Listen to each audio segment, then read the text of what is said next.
Bom dia a todos, espero que estejam todos bem. Meu grupo e eu hoje vamos falar um pouco sobre a reprodução dos mamíferos, dos anfíbios e dos répteis. O primeiro grupo apresentado será o dos mamíferos, que consiste em uma reprodução sexuada, ou seja, há a troca de material genético, e na maioria das vezes é por acasalamento. O material genético seria do pai, que é o macho, e da mãe, a fêmea. O do pai ficaria nos espermatozoides e o da mãe no óvulo. Quando há a junção desses dois materiais genéticos, há a formação de um zigoto diploide, e esse zigoto, com o tempo, vai se desenvolvendo até a formação de um embrião, que com mais tempo se forma em um feto. Esse feto, nos mamíferos, pode ser fecundado de três maneiras. Lembrando que sempre interna, a fecundação deles é interna. Pois os mamíferos têm três classificações. A primeira classificação são os monotremados. E a fecundação nos monotremados ocorre dentro de um ovo. E depois dessa fecundação, a fêmea bota esse ovo. O segundo exemplo seria os marsupiais, que possuem uma marsúpia. No caso do canguru, seria essa bolsa. E, por fim, nós temos os eutérios, que são o grupo que nós humanos nos encaixamos. Os eutérios, a fecundação ocorre dentro de uma placenta que possui diversas importâncias, como a nutrição, oxigenação, a retirada de excretas nitrogenadas, o transporte de anticorpos e hormônios e diversas outras coisas que devem ser aprofundadas. Espero que vocês tenham entendido e até a próxima.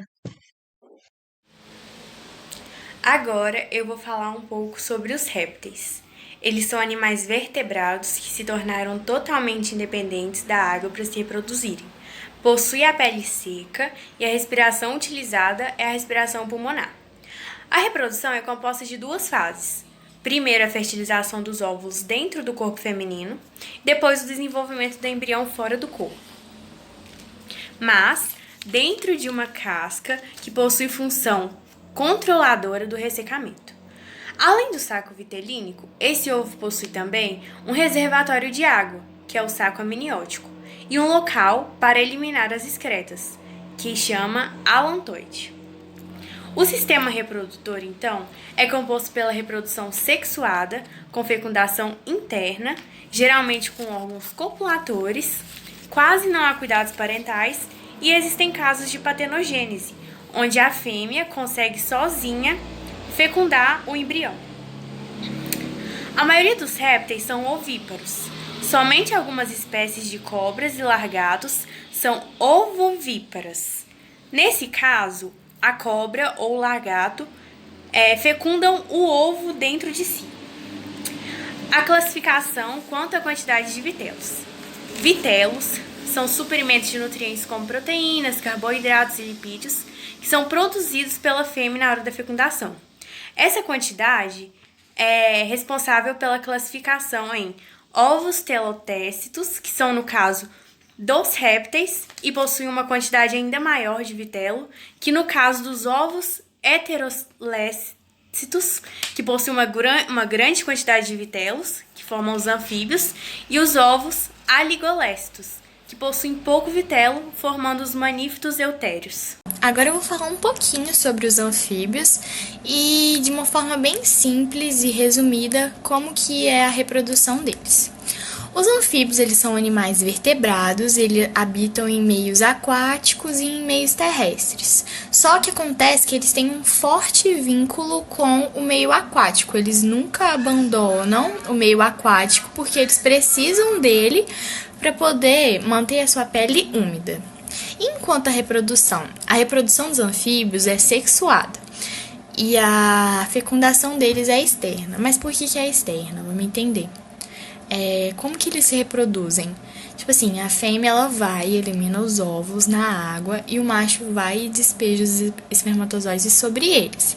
Aí depois disso, os embriões eles se desenvolvem em formas de larvas que passam pela metamorfose e originam-se adulto.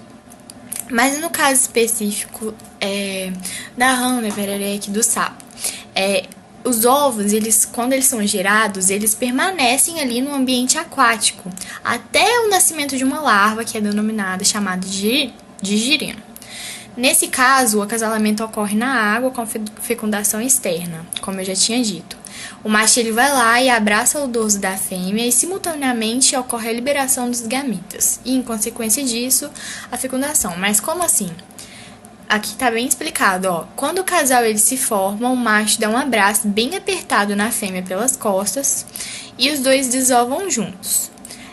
Como o abraço da fêmea, depois disso, ela libera centenas de gametas femininos, que são os óvulos, e o macho milhões de gametas masculinos, que são espermatozoides. E é mais ou menos assim, de forma bem resumida.